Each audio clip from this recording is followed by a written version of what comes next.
Hey, this is Malachi. Let me give some advice to women who are watching these men going their own way, because really the only way I found out about it is because there was another woman that thought if she would send me a video of this guy that I would agree with her over him, and I kind of had to tell her, well, I kind of agree with him more than you. Kind of pissed her off. So I want to make something extremely clear to women.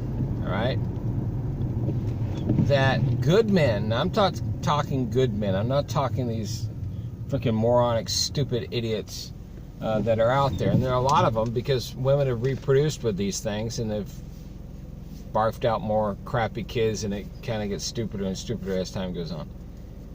But the last of the Mohicans, the last real men that are out there, let me give you women some advice about these men. They choose you because they want to, not because they have to.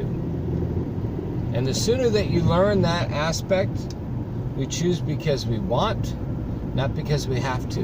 We don't need you. We choose you.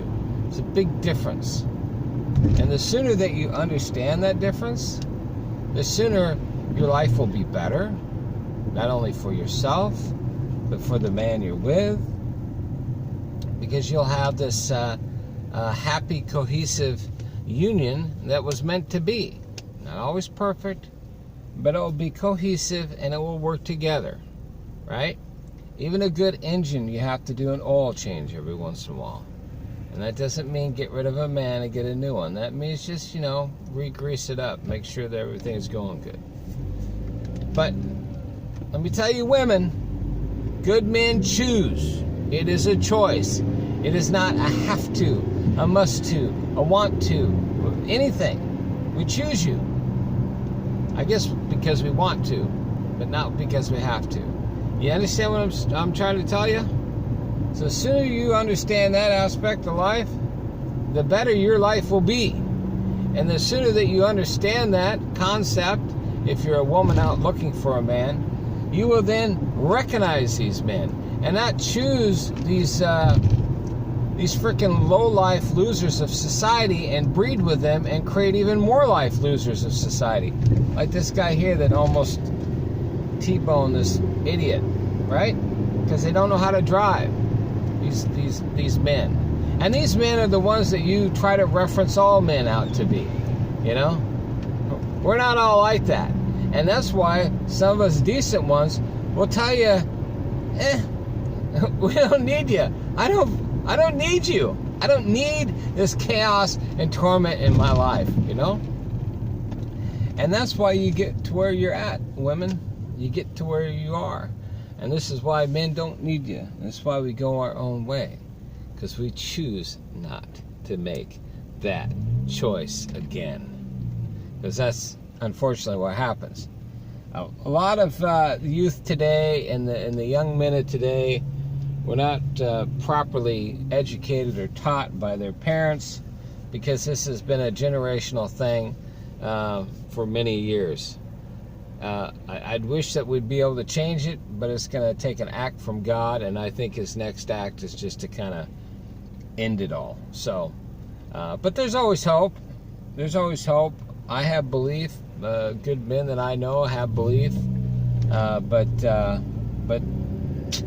it's few and far between. I'm a businessman. I employ people. I have to deal with people all the time, personalities and stuff like that. And I tell you, I'm lucky I still have hair, because I pull a crap load of it out dealing with idiots and morons and just people that have no sense of anything, no sense of urgency, no sense of loyalty, no sense of just common sense.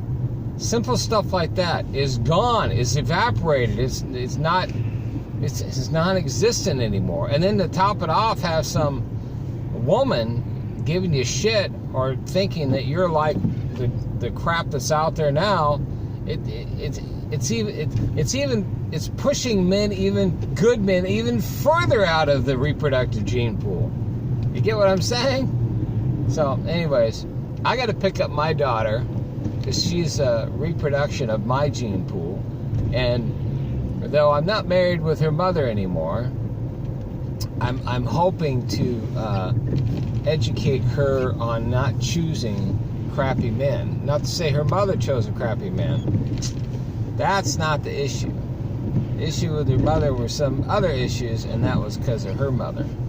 And just something that when I married my ex-wife, I thought, hey, you know, me and her dad are a lot alike. Businessman, he's, I don't know, worth millions, hundreds of millions of dollars. So, you know, she won't be coming after my money because I was worth money then. So I kind of thought, all right. But when I met him, he told me something very interesting. And he's Russian, so there's a little bit of language issues. And I didn't meet my woman online. I met her here at the University of Washington. That's the only reason why I chose her. I thought, hey, smart woman, going to school, multiple degrees, billion-dollar father, you know, sounds good to me. Everything worked out, you know, model, everything a man could want, she had. Except this.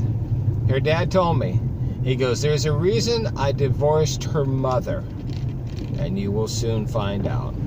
And I found out.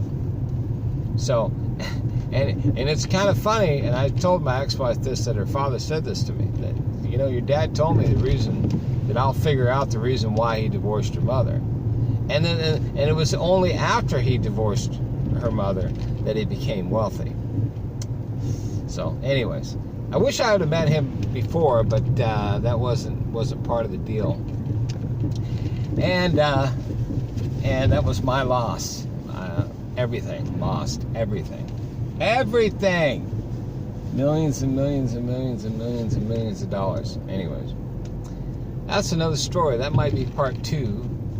And then, if women will watch my part 2 segment, and they go, oh, you lost a $12.5 billion, $12.5 million business and 3 houses and all this kind of crap, and you're not 100% hardcore bitter and giving up, you know, maybe you'll learn something from that aspect too, that not all men are like that. Not all men are bitter, but we're smart as we try to learn from our mistakes, and we try not to make very many of them. Anyways, I'm at my kid's school, and so we will talk at you later. Malachi signing out. Hug your kids, call your parents, go see a neighbor, repent and be baptized.